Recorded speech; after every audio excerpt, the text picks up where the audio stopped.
Okay, we're going to get started, and that's something that comes up later in the semester of where your funding source is.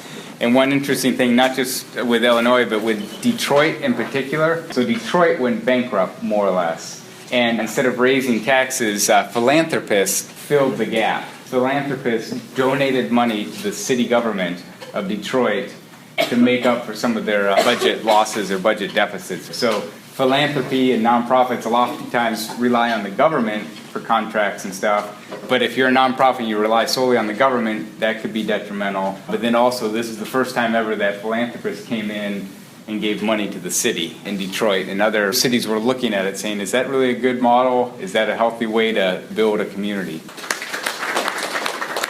So there's a woman who took this class last semester. She's a harpsist. She's at the Jacobs School. She was telling me that there's only 30 orchestras in the U.S. that provide a living wage, where it can be your full-time job. And no orchestra has more than one harpsist. And she wants to be a professional harpsist.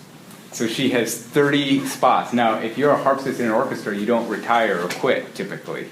So she has basically one job every 3 years comes open, and there's like 1,000 harpsists applying for that one job. She was the one who wanted to start her own nonprofit to fund herself, to like make it into the music industry. I'm sure Alice could attest to this too, of going into performing arts, especially in music, is a very competitive field that then doesn't pay you commensurately on the back end.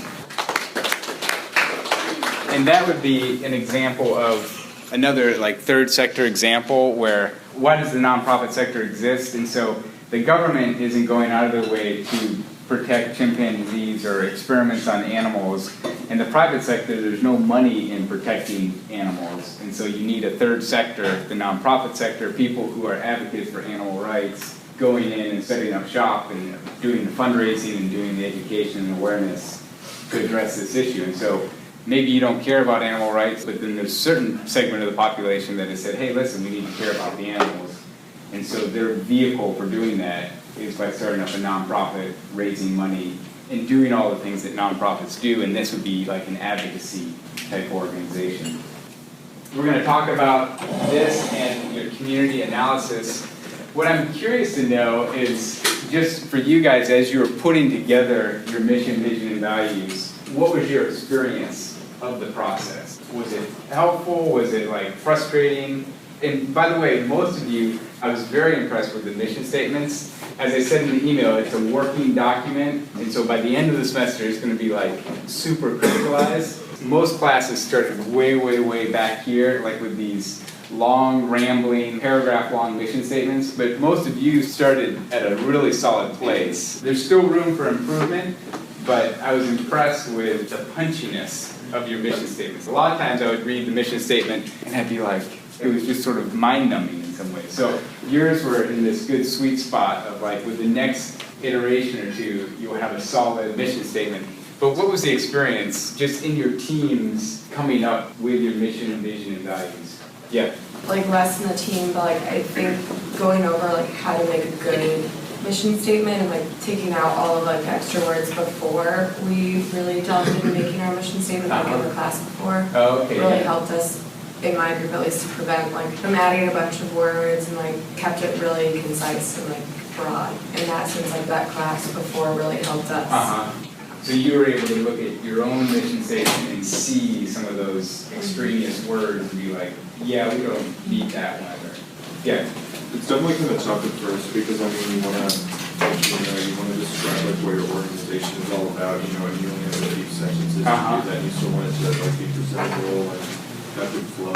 Yeah. So I think it was definitely tough. Yeah, because you're like, this is so much more than we do, or I want to tell them about this little program we're going to do, but there's always space to put that stuff in. Like one section is going to be the program proposal where you can elaborate more. And so this is like, it's your pitch, it's your one-liner, and if you lose them at your mission statement, they're not going to continue on. So you want to just sort of do something that sort of entices them or gives them a taste. Like, this sounds like a cool, it's a cool organization. Any other from this side, just experiences where it's like frustrating or helpful or not what you expected? Yeah, Thomas. We didn't really have that many programs figured out exactly what we wanted to do with food assistance, and so for us it was the building blocks of the organization. So Yeah. what we were throwing out was really making that organization come to life. So it was kind of interesting, because like normally if you're trying to make a vision statement or a mission statement, you have a really solid idea of everything you want to do within that organization. Yeah. That was interesting. So maybe in some ways it was good that you didn't have programs, because you're just like, what's the big picture Yeah. of what we want to do? There can be drawbacks to that, because you can be like, we want to save the world. Yeah. And it's like, well, that's an ambitious organizational goal, but probably in what ways do you want to save the world? Some of you asked in the memos, can you change your mission statement? And oftentimes it's a 3 to 5 year evaluation process where you look back and say, okay, has our mission expanded? So some of you even said, well, we want to set this up in cities around the country, but it was unclear what cities. And so one idea is like, well, let's start with Indianapolis, have that be the mission, and then when our organization grows, we can say, cities in the Midwest. You can expand out your mission over time. But maybe it's, we're going to start in Bloomington and grow from there. We're going to start in LA and grow from there.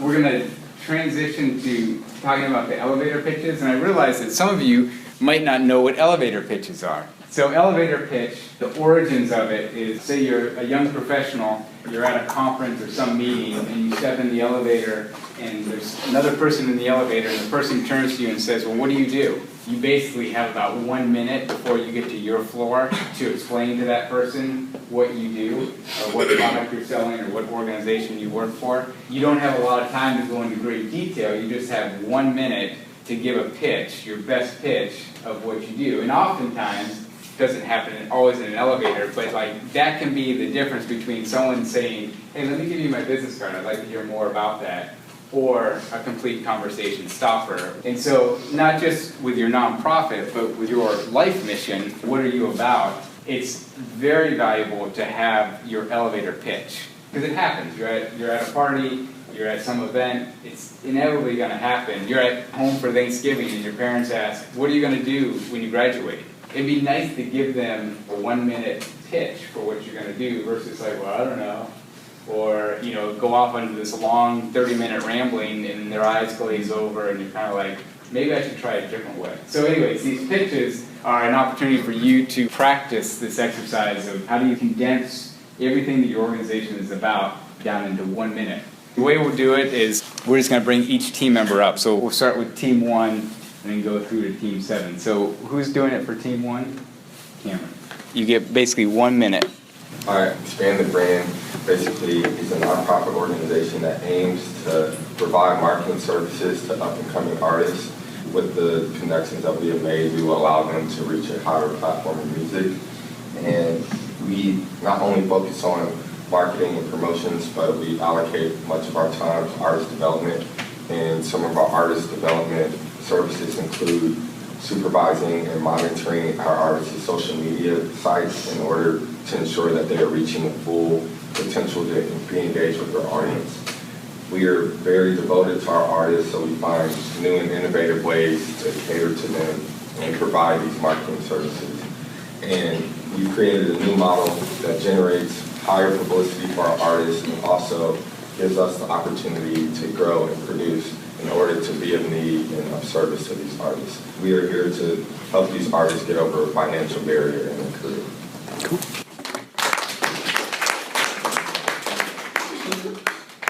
Good job. Okay, team 2. Who's going for team 2? Joe. Our organization is called Indiana Access Opera. Indiana Access Opera seeks to enrich the lives of those who don't necessarily have access to the arts, young or old, rich or poor. Anyone that doesn't have the ability to experience the arts or the exposure to it will be helped by our nonprofit.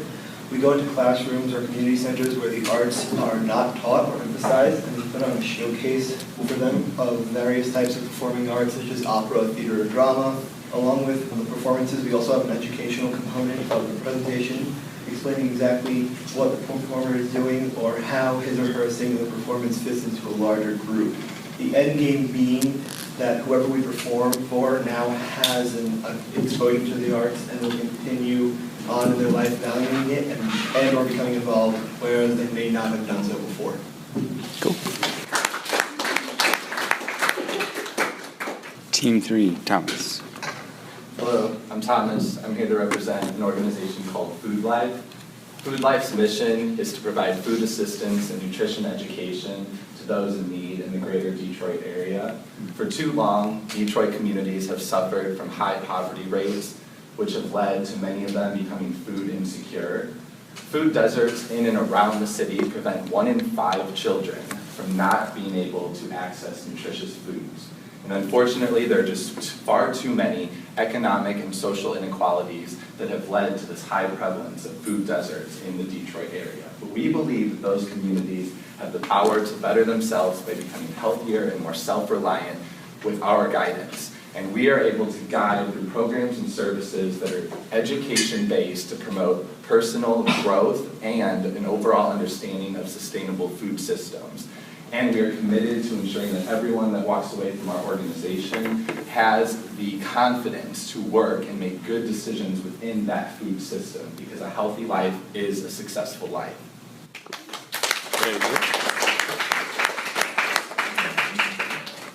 Team 4. Hi, my name is Maddie, and I'm from Imagine Mission. And just to give a bit of background, we want to work with Middle Way House, which is a local nonprofit domestic abuse shelter. And an issue that's come up when representatives of Middle Way House have come to talk to us, or me in another class, is that there's a lot of guilt and anxiety present in families and women who bring their children out of these situations. And we really want to show that your time in a shelter is not, stunting your child's growth, and it doesn't have to rob you of these traditional family experiences. And we want to show them that it doesn't have to be that through creating, showcasing, and preserving their child's work. So we do monthly workshops where kids can explore their talents, and then we encourage them to showcase them at our biannual events. And these biannual events are in shelter, so again, creating those positive experiences in that environment. Another part of what we do is providing mementos of their child's progress. So matting their child's work on nicer paper so it's more durable, typing out their stories. And this provides something tangible to show, marking their stay at the shelter, but also it's kind of like a symbolic portfolio of these memories that they've created in a place that maybe they didn't think positive memories were really possible. So ultimately, we envision a program that allows the families of Middle Way House to view their time at the shelter as a time of growth and accomplishment through creative work. Cool. Team 5. Hi, I'm Emily with Team 5, and we specialize in international aid. So for our nonprofit, we're looking to start a series of schools that will be placed in impoverished communities with low education rates. Each school is specific to the area we put it in. So for example, we're actually looking to start our first school in Bluefield, Nicaragua. So we'll teach English and engineering and business and health and environmental science, just to name a few of the subjects. And in the beginning, we provide everything. We provide the teachers and the textbooks and stuff, but we have community members shadow us, and then they take over, but we stay in contact with them. And then we believe that making each school specific to the community we put it in will be successful and give the citizens of the communities the resources they need so they can reach their full potential. Team 6. Sometimes a meaningful conversation is all it takes to inspire a new professional path. Knowing this, the Good Bar, our nonprofit, provides an environment where these conversations are possible. By connecting people seeking to improve their professional futures with mentors wanting to help, the Good Bar makes it easy for meaningful relationships to form, professional networks to be built, and for individuals feeling powerless in their careers to find their next step. Each month, the Good Bar partners with cafes and bars in Bloomington, Indiana to host Good Bar networking nights. On these evenings, possible mentors may offer to pay a premium on their purchases to subsidize the cost of mentees. By splitting the profits with the host cafe, the Good Bar remains sustainable and provides the avenue through which advice seekers become investors in their futures. And Team 7. PREA is a pre-college piano academy that takes place after school in public schools for anybody looking for it. It's for students. We create a personalized curriculum to follow the modern music trends that follow today, while still learning the traditional lessons of piano. And then for teachers, we keep their passion by teaching something that they enjoy, but then also working in group settings so that everybody's on the same page. So then through team teaching and strong collaborations, teachers create customized lesson plans as the students grow older, and then it unlocks the musician within so they never stop learning. Good job, you guys. I know that this is probably, for some of you, you're sitting there thinking, I don't want to do my elevator pitch.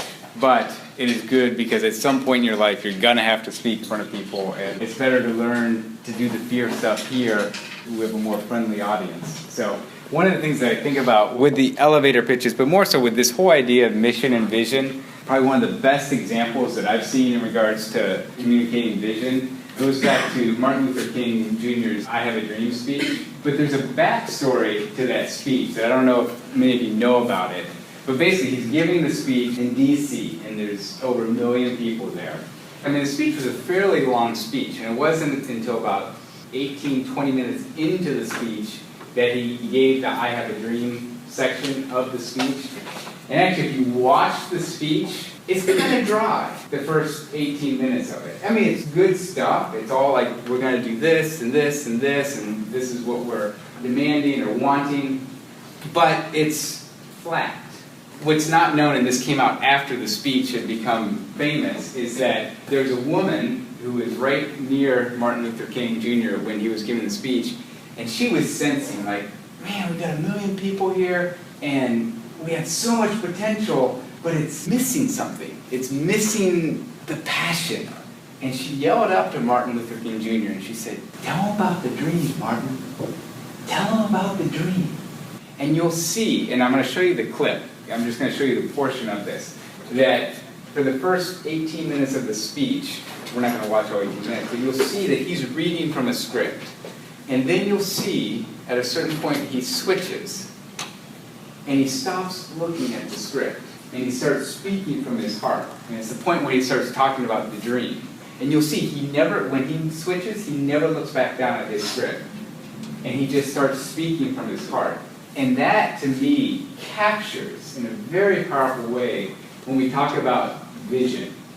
Vision isn't sort of this programmatic, formulaic, like, okay, here's our vision, it can be this, this, and this. It's more like painting a picture of a future reality. If our organization is successful, or if this movement is successful, here's what the future will look like. I'm going to show you that clip so you can see the difference in the very same speech. And had he not pivoted to going off script and just sharing his passion and his heart, the I Have a Dream speech would not be part of our historical narrative. It would just be another speech.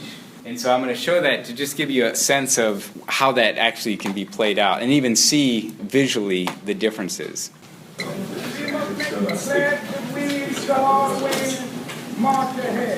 this is where he's reading from the script. There are those who ask him the devotees of civil rights, when will you be satisfied?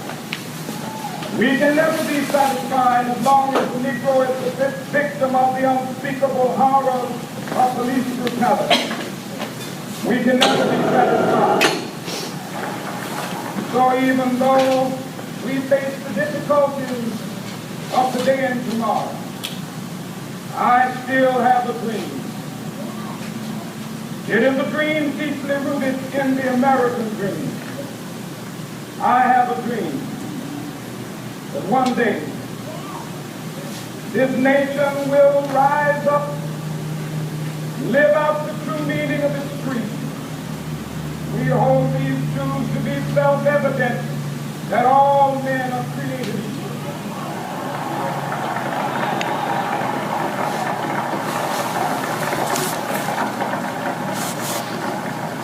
I have a dream that one day on the Red Hill,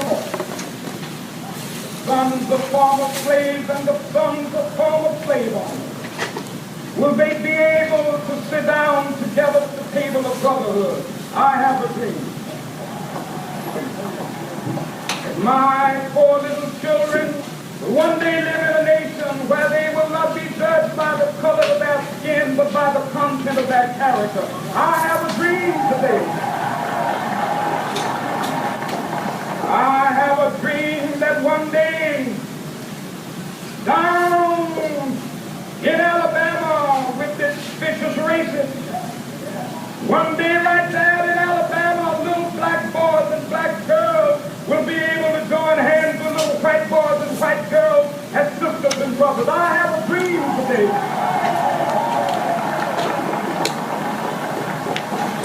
I wanted to show that because it stands out to me the importance of narrative, of having a storyline as you're talking about your vision. And so our tendency, or at least my tendency, is to go into the programs and like, we're going to do this and this and this, and we miss the stories.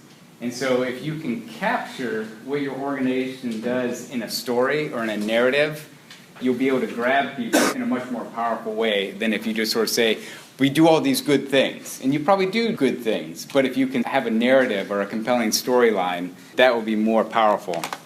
We're going to talk more about your statements and go over some comments just for how you can improve them. And the idea with this, when I taught this class in the past, I used to just say hand in everything at the end of the semester.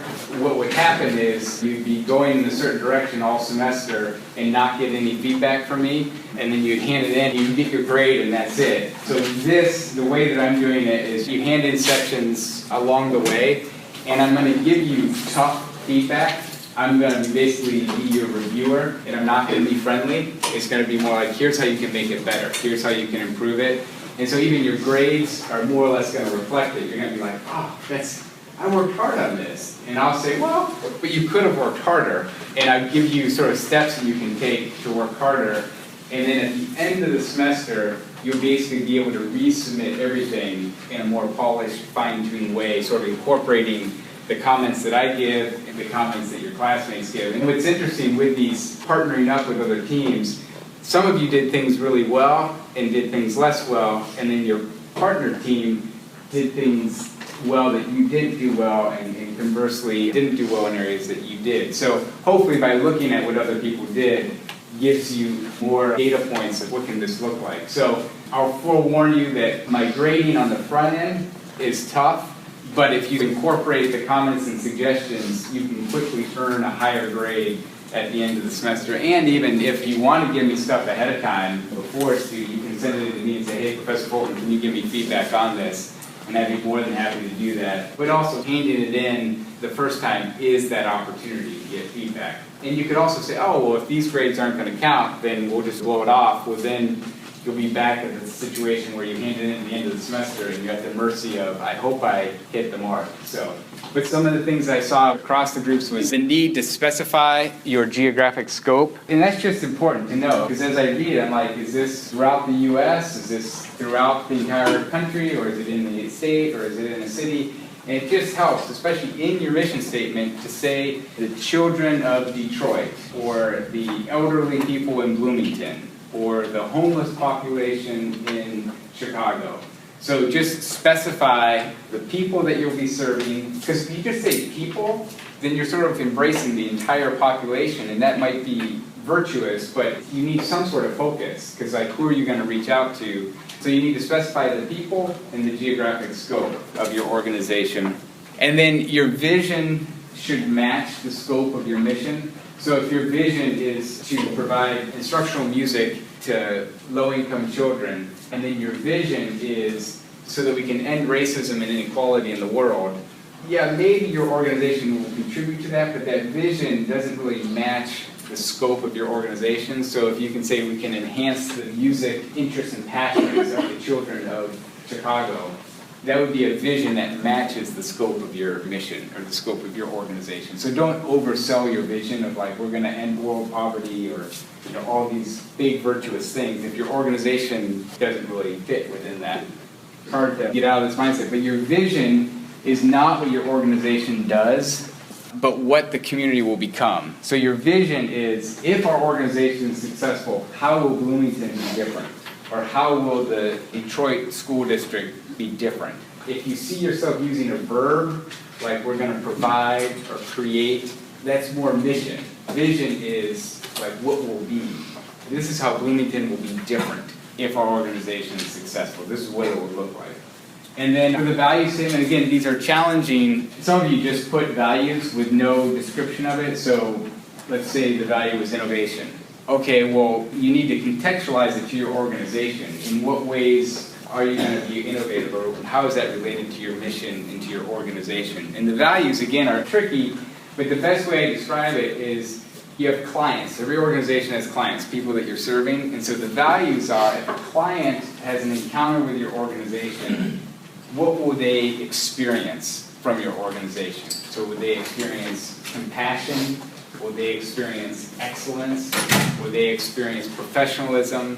Would they experience resources? You know, because sometimes it's like, well, we value honesty. Honesty is a great thing, but is honesty really critical to your thing? So maybe, I think one of the groups is helping families and children involved with domestic violence. And so maybe like safety is a really important value for them, so that when someone walks into this program, they instantly feel safe. You want an environment that feels safe and welcoming. But if you're doing music instruction and you say safety, well, is a student who's walking in to get music lessons, is that one of their highest priorities? Like, I don't feel safe in here. There's all these instruments. Like, it's not to say that safety is not a good value. It might not be central to what your organization needs to be about. So you need to think about your organization and think, okay, if we're trying to invite people in and get people involved, so maybe for music, it's enthusiasm. Maybe some people are like, I don't want to go to piano lessons, but you want them when they walk in to just experience this enthusiasm for music. So that would fit that organization. So it isn't just these random values that are good values, but it's like, what are the values of your organization that would really help you accomplish your mission? So what we're going to do is we're going to break up into your teams to provide peer feedback. And so hopefully you've read each other's mission, vision, and value statements. The idea is we're going to start with team 1, we'll talk to team 2, and we're going to spend like 5 minutes just sort of giving feedback, and then we'll flip where team 2 will talk to team 1. And since there's an odd number of teams, I'm going to talk with team 4. So each time we do this, I'll break off with one of the groups to give more focused feedback. And so as you break up into your groups, here's the 3 questions I want you to respond to. What did you like about the team's statements? What things were unclear or confusing? And what could be improved? So break up and you'll have 5 minutes to do that. Okay, well, we'll go to community analysis. Some general comments that I have. Provide information about your community that is directly relevant to your organization and the population it serves. So if you're doing children education, talk about the schools, talk about other tutoring organizations that are out there, and the demographics are related to your organization, not just, hey, there's 1,000 neighborhoods in Bloomington or something like that. Don't do stuff that's irrelevant to it. And then this is important, this will be throughout all of your writings. If you are going to provide a statistic that sounds impressive, set it up or use it to make a point. Because some of you were just throwing out statistics and it's like, why is this statistic important or how does it relate? Provide context for it and say why you're stating this statistic. If you make a claim or provide a statistic, provide a link to evidence that supports your claim or gives the source of the information. And so this is important, and I do it a little bit different than maybe what other classes do. Other classes would say, give me a bibliography, which is the right traditional way to do it if you're going into academic research. But most of you aren't going into academic research, you're going into the private sector or industry. When I work in the private sector or in industry, bibliographies aren't the way you do things. The way you do things is you provide links to the source. So if you provided some statistic and I'm reading, I'm like, is that true? Like there's something within me, a gut reaction, like I don't think that's true. I want to be able to click on the source of that information. You give me the link and I just click on it and you show me the website, I'm like, wow, I never knew that. For that, would you want like the link within the body of work or at the bottom be like, no, in fact, the best way to do it, I think, is embed it within the word. So does anyone not know how to do that? Your team does, so they can teach you. So the idea is, and this isn't just my peculiarities, but it's like in the professional world, if you're submitting a proposal, if you're making these claims or providing statistics, the person reading it might question it. And so if you can just provide a link, you can instantly demonstrate your professionalism and credibility by having that link. And I guarantee that person, if they're questioning it, they'll click on that link. And if it's a credible source, then they'll be like, oh wow, I never knew that. Wow, these people are on it. You know, they're providing good information. Now, if your link is to Wikipedia, then I'll go to that and I'll be like, this isn't a reliable source. I want some hard data. So if you have a link to the U.S. Census or you have a link to some other research, it's just a better way to do things, not only for this class, but anytime you submit some type of proposal or information.